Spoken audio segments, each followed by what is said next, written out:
ओम नमो भगवते वासुदेवाय नमः। ओम नमो नारायणाय नमः। ओम नमो भगवते वासुदेवाय कृष्णाय नमो नमः। बंधुजनों, भक्तजनों, आप सभी का आपके इस चैनल ब्राह्मण देव कन्या पर बहुत बहुत स्वागत है। भक्तजनों, आज हम पुरुषोत्तम मास महात्म्य का पहला अध्याय का श्रवण करेंगे। यह कथा भोग और मोक्ष प्रदान करने वाला है। यह उत्तम वृतांत सभी कामनाओं को अवश्य पूरा करता है।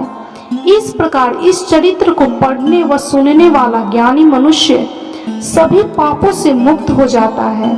उसे यश, स्वर्ग और आयु की प्राप्ति होती है। जो मनुष्य भक्ति भाव से इस कथा को पढ़ता है उसे अपने सभी सत्कर्मों के फल की प्राप्ति होती है। तो चलिए कथा प्रारंभ करते हैं। बोलिए जय श्री कृष्णा, जय श्री कृष्णा, जय श्री कृष्णा।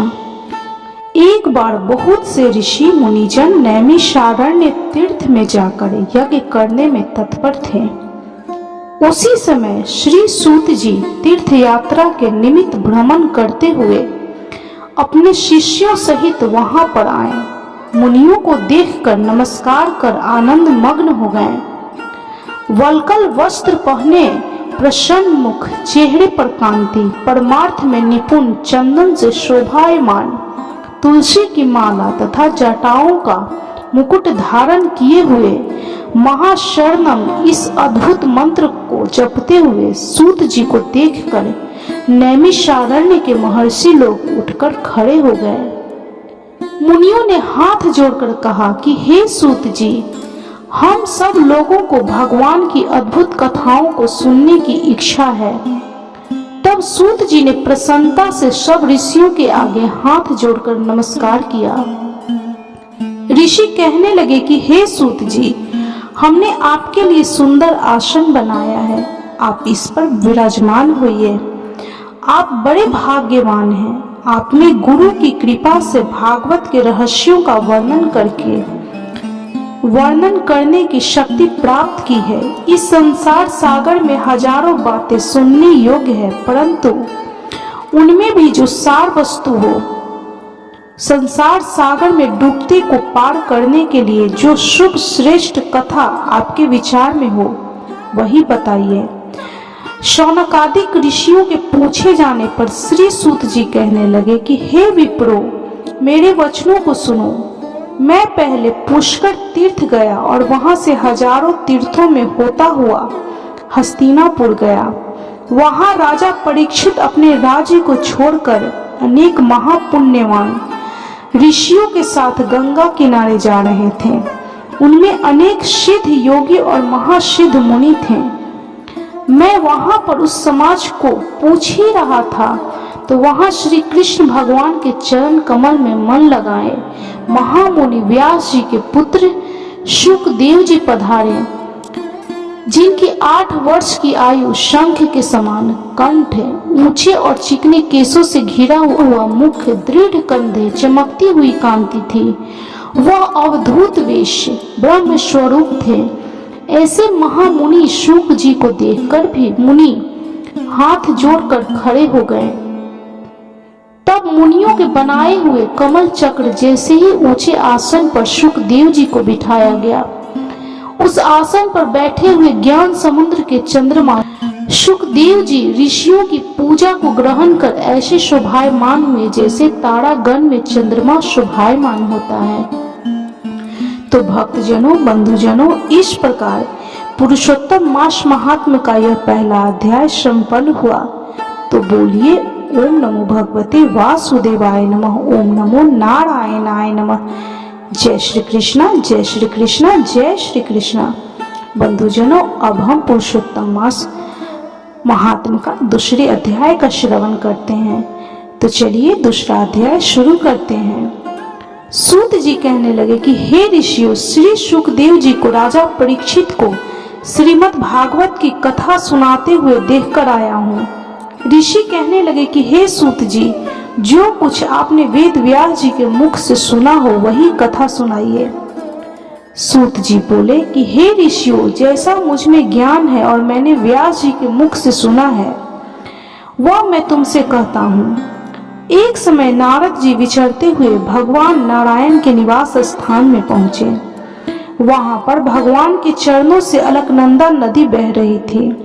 वहां पर ब्रह्मा में लीन जितेंद्रिय निर्मल और तेजोमय ऋषि को देखकर भगवान ने उनको नमस्कार किया।